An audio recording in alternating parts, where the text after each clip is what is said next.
Que parece dessa questão de impessoalidade, sabe? Da pessoalidade e da impessoalidade. Comunidade melhor. Pois é, não, exatamente. Eu acho que o Classes, eu acho que esse é um ponto muito importante aqui. Está lidando com um nível comunitário, né? E está lidando com sociedades pequenas, né? Que estão fundadas numa organização comunitária mesmo. Os laços de parentesco são muito importantes. Você tem uma relação pessoal que, se a gente transpõe isso para a transposição de um modelo de pessoalidade na política para uma sociedade da nossa escala é a corrupção, né? Justamente o contrário de um bom governo. Assim, né? A gente trabalha num sistema que ele precisa da impessoalidade, né, para funcionar. É justo o contrário. Né? Órgãos, né? E aí é toda a burocracia, mas a gente sabe muito bem que essas coisas também não funcionam assim. Quer dizer, então, esse é um entrave mesmo. Por isso que o Classes são coisas muito diferentes. A gente não dá para fazer uma relação direta entre essas formas de organização de opções de vida muito diferentes. A gente vive em sociedades urbanas, né, industriais, a escala é muito grande. Quer dizer, você não tem mais uma política. Você tem a necessidade de órgãos separados mesmo, de decisão, senão é impossível gerir. No entanto, né, é possível dentro desse modelo do Estado, que seja um Estado de direito e tal, você ter brechas, né? É isso, quer dizer, se inspirar nessa coisa do contra-Estado, da não subordinação, né? Quer dizer, se a gente pegar, por exemplo, esses autores, Deleuze e Guattari, eles vão dizer que é preciso uma política, a solução para isso é uma política molecular, no sentido que você tem que ter agir do pequeno até o grande, né? Então não é uma questão só de mudar a estrutura do Estado, mas é agir, retomar a ação comunitária em vários níveis. Quer dizer, esse contra o Estado, essa insubordinação, ela tem que ser dada em planos pequenos, moleculares, né, da vida diária, né, e só assim você vai ter uma transformação, né? Quer dizer, não adianta só pensar no Estado como uma mega entidade, tem que ter uma ação mais molecularizada, né? Pequenas insubordinações, né? Pequenas, quer dizer, não dizer assim para tudo, né? Enfim, eu acho que é um pouco isso, mas a receita disso é isso. Acho que tem que analisar cada caso, cada possibilidade, né? Como que é possível. Agora, Mauro, desculpa, acho que eu perdi um pouco. Eu estava tentando dialogar um pouco com essa relação desse Estado, esse Estado, não sei se a terminologia mais correta é chamada de Estado, esse Estado burguês, esse Estado que foi gestado a partir do século XVI, século XVII, né? E com a estrutura capitalista, né? Onde a apropriação dos meios de produção, de uma certa maneira, o controle dos meios de produção ditou em todos os níveis as relações institucionais. E vem ditando, vem determinando as relações, tanto para o bem quanto para o mal. E como a partir da leitura onde há uma organização do não-Estado, da não presença, pelo menos dessa forma, ou dessas relações que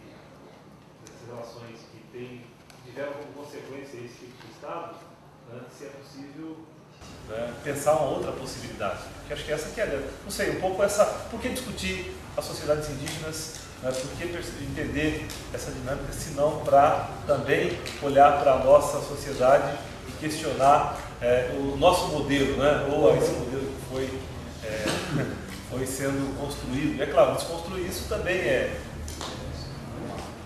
sendo que os partidos políticos, né, o mais radical, ele quer, né, ocupar, ele ser dono desse Estado aí. Né? Acho que a primeira... Esse é o problema, quer dizer... Bom, é difícil.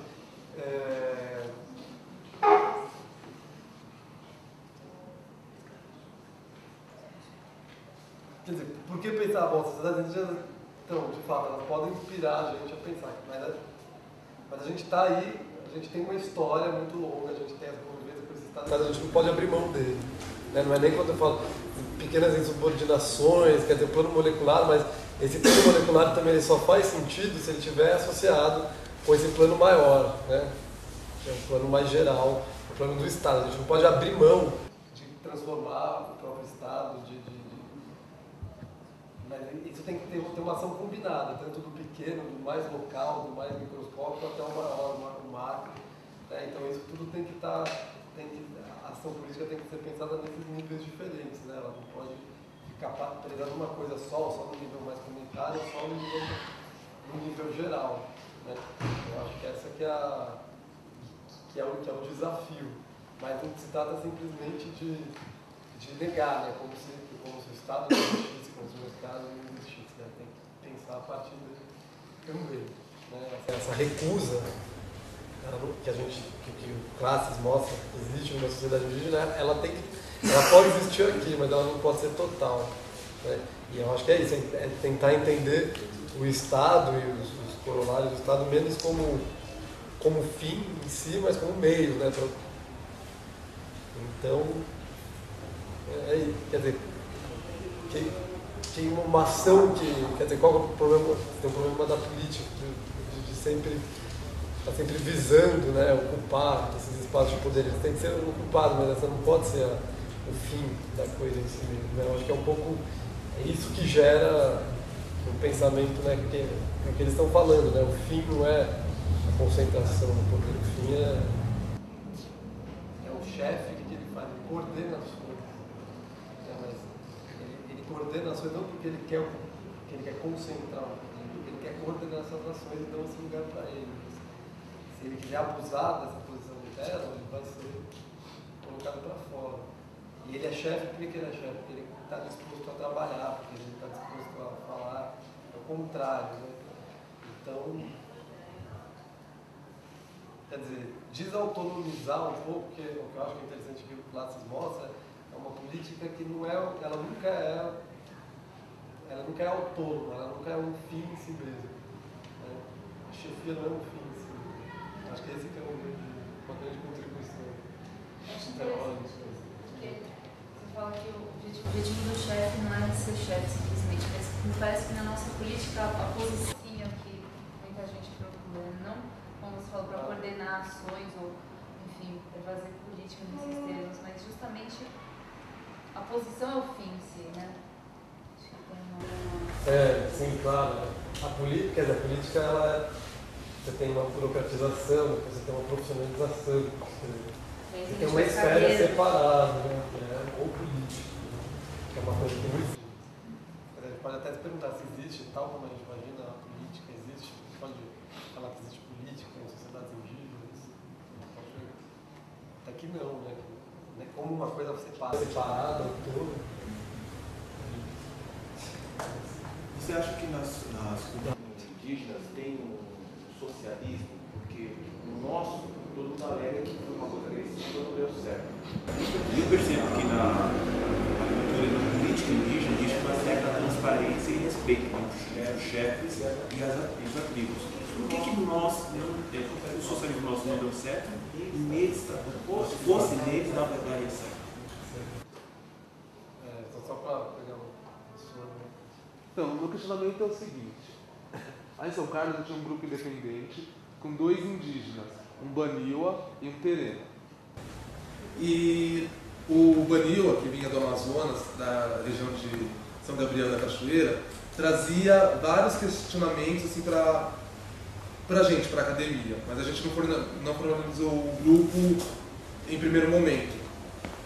E aí ele trazia essa coisa de a gente ir até lá, além de olhar aquela sociedade dele e de ele já relatando vários problemas e algumas coisas relacionadas à política, de como ele fazia, na verdade. Porque dentro desse projeto a gente propôs algumas oficinas e uma das oficinas era de política, de liderança dele. Ele próprio para a comunidade, defendendo isso junto com uma galera de ciências sociais na faculdade eu, no caso, participando da área de audiovisual, que é uma outra ferramenta que a gente entende também de de forma política, assim. Mas mais para buscar fazer uma troca, na verdade, não só para levar, a gente achar que a gente está levando, mas também entender muito de essa formação política, no caso dele. Porque quando ele assumiu essa oficina que a gente tinha pensado... Baniwa. Isso, Custódio Baniwa. E aí ele colocava essa coisa que é muito interessante, do comunitário, de os indígenas estarem atentos, mas infelizmente, por causa de problemas acadêmicos no projeto da CAPES, professores doutores que eram antropólogos, com a Maria da Glória Gon, que trabalha em uma outra região, não trabalha nessa, ela trabalha na região do Pará, com outra tribo, uma outra etnia indígena. Mas essa relação que ele trazia, que era muito importante, isso já na educação deles, e está posta no RCN, já de educação deles, de como as diretrizes de base da educação. Eles trabalham isso desde muito cedo, porque mas do Terena eu vi que era meio que fragmentado isso. O Baniwa era muito mais forte. E a relação da faculdade, como tinha abrangência para um indígena por curso, eles tinham esse fortalecimento para se manter na nossa sociedade, na verdade, e não perder a coisa da cultura que eles agregam no nosso espaço, na verdade. Mas também eles tinham essa preocupação do espaço dele. Então aí nessa leitura, eu fiquei me questionando assim, que eu acho que eles entendem a política por uma outra ramificação cultural, na verdade, que eu acho que a gente ainda não compreende. Essa também era uma das grandes vontades de estar ali naquele meio para compreender essa vivência.